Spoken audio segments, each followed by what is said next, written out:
my name is Kim, and this is actually my first video.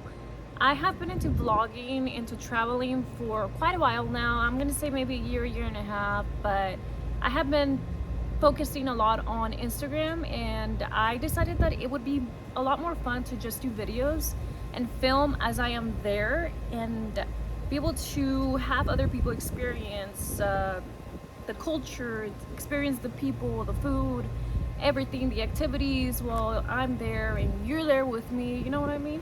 But anyway, so a little bit about me. I work in mental health, and so I have decided that traveling is part of my self-care routine. So I discovered this love for traveling about when the pandemic started, about there. That's when I booked my first ticket, but it was for 6 months after. So in 2001, I took my first solo trip to Italy. It was in June. And fun fact, so I was actually very heartbroken then because me and my ex-boyfriend or current boyfriend had broken up. Yeah, we're back together. Anyway, so we had broken up and I was just trying to keep myself busy, and I was at work. I was draining myself from work. I was just taking all the work that I could. I would work like 120-hour 2-week periods, pay periods or whatever. And it just came down to, Kim, you gotta do something else. You gotta take care of yourself. You can't just be drowning yourself at work. So anyway, I ended up booking my first plane ticket. Never did I regret it. And so basically in this video, I'm gonna try to give you some tips for if you're going to Italy, if you're a solo traveler, whether you're a female or a male. Some of the mistakes that I made that I don't want you to make, some tips, some things that you can do. So hopefully you're able to get something out of this. If not, don't worry about it. I'm sure you'll get something out of my next video. So make sure you subscribe, and we'll see if we become friends or not. Okay guys, so I am back. Sorry, I had to move from outside to inside because it is really hot here where I live. It's probably like 104 degrees out there, and I was burning up. Plus my poor dog was out there because he doesn't like to be without me anywhere. So if I'm not inside, he's not inside. So like I was saying, yes, so the reason why I got into traveling was because of a major heartbreak, and you know what? It has taught me so much.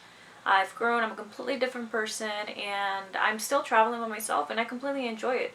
So back to Italy, one of the first things that you should know is definitely take something comfy. I know this is probably not news, but you'd be surprised.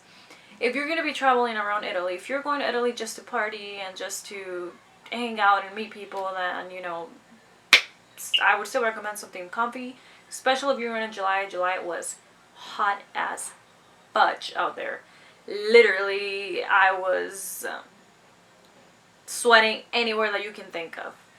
I did wear some cute little Superstar shoes. They're white and they go with everything. I did wear long dresses, and that shit was the worst decision of my life. But they look cute. My photos turned out to be really cute. So, transportation. If you're going to stay in the center of Rome, I do not recommend transportation unless you're going to go somewhere far. I personally stay at Hotel Nazionale, which is like right in the middle of Rome. I was a walking distance from the Trevi Fountain, from the Colosseum, and they have those little scooters over there, the little electric scooters, and those are amazing. Everybody uses them over there, and I literally got from my hotel to the train station on a scooter with my backpack on. And yeah, people were looking at me weird because they're like, what is this grown-ass woman doing on a scooter going to the train station? But it was a little embarrassing, but honestly, I really enjoyed it. Second tip, do not take a taxi guy driving a black car, an independent taxi driver. Dude, when I tell you that guy really lowball me from some money, he really did. I ended up paying about 400 euros when I just got there for him to take me to a mini tour. Came to find out, like I said earlier, everything was literally at a walking distance from my hotel. So all the places that he took me to, I could have walked there myself for $0. So anyway, I'm still kind of pissed about that, but you know, that's my fault. My first time, female solo traveler, people are gonna take advantage of you, so I'm here to tell you how not to get taken advantage of. I'm here to tell you how not to get taken advantage of. Okay, so story time. So I met a lot of people over there. I'll get back to the tips, but I just thought this is a very interesting story to tell you. I met a lot of people over there, and this one time I was super tired. I was on my way to the Coliseum, so I went ahead and sat down, and then this guy walks up to me and he's like, "Oh, yeah, you're so beautiful. What are you from?" And I was like, "Yeah, I'm visiting from California." And then he's like, "Oh, can I take you out for juice?" And I was like, oh my gosh, I really didn't want to go because he seemed kind of weird, and Italians are hot. Sorry, my boyfriend's watching this. They're not hot, you're hotter. But anyway, so I ended up going, but so he paid for my drink. It was just like a little juice bottle. I forgot the name of it. It was very delicious, and I think it's only made in Italy, but I totally forgot the name of it. Italian, if you're watching this, drop a comment on the name of the juice that you took me to take. So anyway, and then this guy wants me to buy him ice cream, and I'm like, buy you ice cream?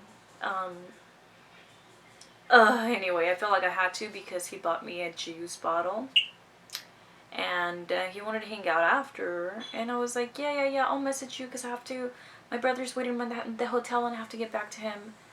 That was a lie. My brother did not go with me. I was by myself. So then, anyway, that happened, and I was like hiding from this guy because I was like, oh my god, I really don't want to see him. I don't want to hang out with them. How do I tell him? They're so persistent here. Like literally every corner that I went to, there was a guy asking for my number. Some of them were cute. Some of them I'm like, okay, relax. I don't have the time for all of you guys, so just let me breathe. I was single, by the way, when I went. So yeah, so I ended up going to have dinner at this other restaurant, and guess who passed by there? My little friend did. My little orange juice friend passed by there, and I was like, oh my god, that's so embarrassing. He's gonna want to hang out right now. Anyway, I had made another friend there at the restaurant, and I started talking to him, and he ended up like not staying, which I was so happy. But anyway, that's my story. So, moral of the story, do not take juice from Italian men over there unless, well, I don't know, just don't take them.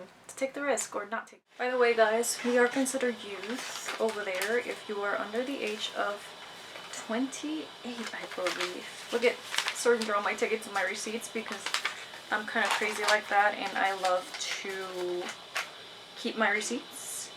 So I have this ticket, which you can't really see, but I'm going to be taking a picture of it and posting it, but I'm going to go along with it. So basically this ticket has two little boxes, 3. It gives you the number of the train, and then it got like a little train on there, and then like a little person sitting there. So basically the second box, the one with the little train, it's telling you which train you're gonna get on. So it's one long train, but each little compartment of the train has a number. So the number on the first box is the train number that you're gonna get on. So make sure you look for the train number and the little train compartment that you're gonna get on. And then the next one is the seat. If you're watching this and you know how to do this, then skip through this because this was my first time and honestly, I had no idea how to do this. Okay, so tip numero 4. That was 8. Tip numero 4. So I'm sure you guys probably already know, but you do have to take adapters for your outlets, and if you're going to be staying at an Airbnb, you definitely need those. And also, almost every Airbnb out there has like an espresso maker. I don't It's just like very popular over there, and it was honestly kind of cool. Like I kind of wanted to buy one here for me, but go to the little store to save some money and buy some groceries or some. I know that if you're gonna go to Italy, you obviously want to gorge on all the food and all the ice cream, the gelato, and everything that Italy has to offer. But why not if you're gonna go for a few days? Take your little Nespresso things that you buy at the store, and you'll save a lot of money. So for me, it was actually not a very expensive trip. The only reason why I spent so much money is because I did spend $2,000 on a Gucci bag, so at least I have that. And I did buy a bunch of stuff from my family here because it was my first time there and I absolutely loved it. And I did go back again in December, and I went back with my friend, and it was super awesome again. It was my favorite place, and I don't know, I guess we'll see. But anyway, I do have, and I am going to be recording more videos on my upcoming trip next week to, again, Malaysia, Thailand, and Bali. And I do have a lot of, I'm going to be giving tips and things that I'm doing and things like that. And obviously this video is not like that because this is recorded after the trip, almost like half a year later after the trip. Yeah guys, so subscribe if you want to see more of my videos, and I promise you I don't talk this much, but it is my first video, so